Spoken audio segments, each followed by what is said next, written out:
செய்யணும், உன்னை செக் பண்ணிக்கணும். நான் விசுவாசிக்கிறேன் இந்த ஜெபத்தை, நான் ஜெபிக்கிற இந்த ஜெபத்தை நான் விசுவாசிக்கிறேன்னா கர்த்தர் இதை கேட்பாரு அப்படி நான் முதல்ல நம்புறேனா, அந்த நம்பிக்கை எனக்குள்ள காணப்படுகிறதா, அதை முதல்ல நாம என்ன பண்ணிக்கணும், பரிசோதித்து கொள்ளணும். அல்லேலூயா. நம்மை நாம நிதானித்து அறிய வேண்டும். அப்போ எந்த காரியமும் இல்லாம விசுவாசம் இல்லாம போய் ஜெபம் பண்ண அந்த ஜெபம் என்ன ஆயிடும், வேஸ்டா போயிடும்.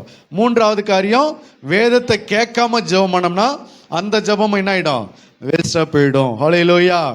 நான்காவது காரியத்தை நம்ம கற்றுக்கொள்வோம். நான்காவது காரியம் வேதத்திலிருந்து தெரிந்து கொள்வோம். 2 சாமுவேலின் புஸ்தகம் 12ஆம் அதிகாரம் 14ஆம் வசனத்திலிருந்து 18வது வசனம் வரைக்கும் அதை வாசிக்க வேண்டாம், நான் உங்களுக்கு சொல்லிடுறேன். அதாவது தாவீது உரியாவின் மனைவியாகிய பட்சேபாளை வைத்துக் கொண்டான். தாவீது உரியாவின் மனைவியாகிய பட்சேபாளை என்ன செய்தா, வச்சுக்கிட்டான். அப்போ அவன் உரியா யுத்தத்தில் இருக்கும்போது உரியாவின் மனைவியோடு கூட தாவீது தொடர்பு கொண்டு அவள் கர்ப்பம் தரிச்சு அந்த கர்ப்பத்தின் மூலமா ஒரு குழந்தை உருவாச்சு. இப்போ இது வெளியில தெரிஞ்சிடக்கூடாது என்பதற்காக உரியாவை என்ன செஞ்சுட்டான், தாவீது கொன்று போட்டான். கொன்று போட்டவொடனே இப்போ அந்த குழந்தை பிறந்துச்சு. குழந்தை பிறந்து இப்போ வளர்ந்துருச்சு. அந்த குழந்தை இப்போ ரொம்ப வியாதிப்பட்டு கிடக்கிறது, வியாதிப்பட்டு கேவலமாக கிடக்கிறதா. இப்போ அந்த குழந்தை சுகமடையணும், அந்த குழந்தை பிழைத்து கொள்ளணும் என்பதற்காக தாவீது என்ன செய்கிறான், ஜெபிக்கிறான், உபவாசித்து ஜெபிக்கிறான். எப்படி ஜெபம் பண்றான், உபவாசம் போட்டு ஜெபம் பண்றான். அப்படி ஜெபம் பண்ணும்போது அந்த ஜெபத்தை கர்த்தர் என்ன செய்யல, கேட்கல. குழந்தைக்காக உபவாசம் பண்ணி ஜெபம் பண்றான், அந்த ஜெபத்தை கர்த்தர் கேட்கல. ஏன் கேட்கல அப்படின்னா, பிள்ளை இவனுடையது, மனைவி அவனுடையது. இது என்ன, இது எப்படி புரியுதுங்களா உங்களுக்கு? இவனுடைய மனைவியா இருந்து இவனுக்கு பிறந்த குழந்தையா இருந்து அந்த குழந்தைக்காக இவன் உபவாசித்து ஜெபம் பண்ணா அந்த ஜெபத்தை கர்த்தர் கேட்கறதுக்கு ஒரு நியாயம் இருக்குது. இந்த பிள்ளை கர்ப்பம் தரிக்கும் போது இவள் யாருடைய மனைவியா இருந்தால், இன்னொருத்தனுடைய மனைவியா இருக்கும்போது இவனுக்கு பிள்ளை பெற்றுக்கொண்டார். அப்போ இந்த சந்ததி கர்த்தருக்கு அருவருப்பான சந்ததி என்று சொல்லி அந்த பிள்ளையை கர்த்தர் என்ன பண்ணாரு, கொன்று போட்டாரு, சாகடிச்சு போட்டாரு. அது செத்து போனது.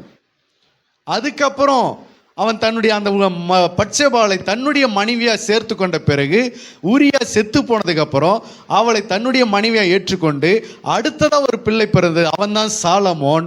அவனை கர்த்தர் ஆசீர்வதிச்சார், அவனை ராஜாவாக்கினார். அல்லேலூயா. அப்போ கர்த்தருக்கு பிரியமில்லாத ஜெபத்தை செய்தால் அந்த ஜெபம் என்ன ஆகும், வேஸ்டா தான் போகும்.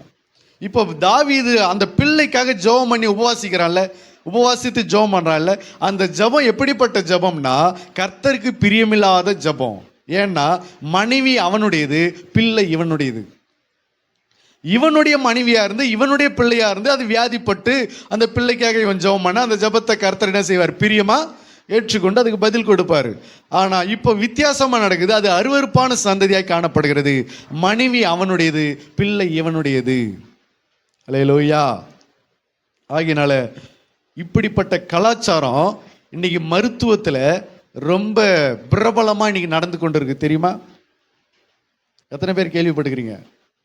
இப்படிப்பட்ட கலாச்சாரம் இன்னைக்கு பிரபலமா நடந்து கொண்டு இருக்கு. எப்படி தெரியுமா? வாடகை தாய் கேள்விப்பட்டுக்கிறீங்களா? வாடகை தாய் இவங்களுக்கு அந்த கருவை மட்டும் சுமந்து டெலிவரி பண்ணிட்டு போயிடுவாங்க. அதுக்கு தேவையான பணத்தை கொடுத்துருவாங்க. அல்லேலூயா. மனைவி வேறொருத்தவங்க, பிள்ளை இவங்களுடையது. ஆகையினால இந்த மாதிரியான கலாச்சாரம் இன்றைக்கு நடைமுறையில் அது நியாயமாய் அதிகாரப்பூர்வமாக இன்னைக்கு என்ன பண்ணப்பட்டிருக்கிறது, செய்து கொண்டிருக்கிறது. இப்படிப்பட்ட சந்ததிகளை கர்த்தர் என்ன செய்கிறாரு, வெறுக்கிறார், அதை அருவருக்கிறார். ஆகையினால பிரியமில்லாத ஜபத்தை, கர்த்தருக்கு பிரியமில்லாத ஜபத்தை கர்த்தர் என்ன செய்யறதில்ல, ஏற்றுக்கொள்றது கிடையாது, அதை அங்கீகரிப்பது கிடையாது. ஆகவே கர்த்தருக்கு பிரியமில்லாத ஜபத்தை செஞ்சோம் சொன்னா அந்த ஜபமும் அது என்ன ஆகும், வேஸ்டா போகும். அல்லேலூயா. ஒரு நாள் நான் சர்ச்சில் ஜெபம் பண்ணிட்டு இருந்தேன். சர்ச்சில் ஜெபம் பண்ணும்போது ஒரு 3 பிள்ளைங்க வந்தாங்க. 3 பிள்ளைங்க, பொம்பளை பிள்ளைங்க. அவங்க டைலரிங் கிளாஸுக்கு போயிட்டு வந்தாங்க. டைலரிங் கிளாஸுக்கு போயிட்டு வரும்போது சர்ச்சு இருக்குதுன்னு சொல்லிட்டு சர்ச்சுக்கு ஜெபம் பண்ணின்னு போகலான்னு வந்தாங்க. சர்ச்சில் நான் மட்டும் தான் ஜெபம் பண்ணின்னு இருக்கிறேன் மதிய நேரம். அப்போது வந்து 3 பிள்ளைங்களும் எனக்கு ஜெபம் பண்ணுங்கண்ணா அப்படின்னு சொன்னாங்க. எதுக்குமா ஜெபம் பண்ணணும் உங்களுக்கு அப்படின்னு சொல்லி கேட்டேன். அதில் ஒரு பிள்ளை சொல்லிச்சு, எங்கள் அப்பா அம்மாவுக்கு உடம்பு சரியில்லை, அவங்க நல்லா ஆகணும்னு சொல்லி ஜெபம் பண்ணுங்க அப்படின்ச்சு. சரின்னு சொல்லிட்டு அதுக்கு ஜெபம் பண்ணேன். இன்னொரு பிள்ளை கேட்டுச்சு, எங்கள் வீட்டில் நிறைய கடன் இருக்குது, அதுக்காக ஜெபம் பண்ணுங்க, வீடு கட்டணும் கடன் இருக்குது அதுக்காக ஜெபம் பண்ணுங்க அப்படின்னு சொல்லி அதுக்காக ஜெபம் பண்ணோம். இன்னொரு பிள்ளை கேட்டேன், எதுக்குமா ஜெபம் பண்ணணும், உனக்கு என்ன பற்றி எதுக்குமா ஜெபம் பண்ணணும் அப்படின்னு. நான் ஒருத்தரை லவ் பண்ணுறேன், அவர் என் கூட தான் என்ன பண்ணீங்க, ஆண்டவர் சேர்த்து வைக்கணும், அதுக்காக ஜெபம் பண்ணுங்க அப்படின்னு. தாய் தகப்பனுக்கு தெரியாமல், குடும்பத்துக்கு தெரியாமல் இவங்க விரும்புகிறாங்க. அது இவங்களுக்கு என்ன பண்ணப்படணும், ஆண்டவர் சேர்த்து வைக்கணும், இதுக்காக ஜெபம் பண்ணுங்க. இந்த ஜெபத்தை ஆண்டவர் ஏற்றுக்கொள்வாரா? ஏற்றுக்கொள்ள மாட்டார். அல்லேலூயா.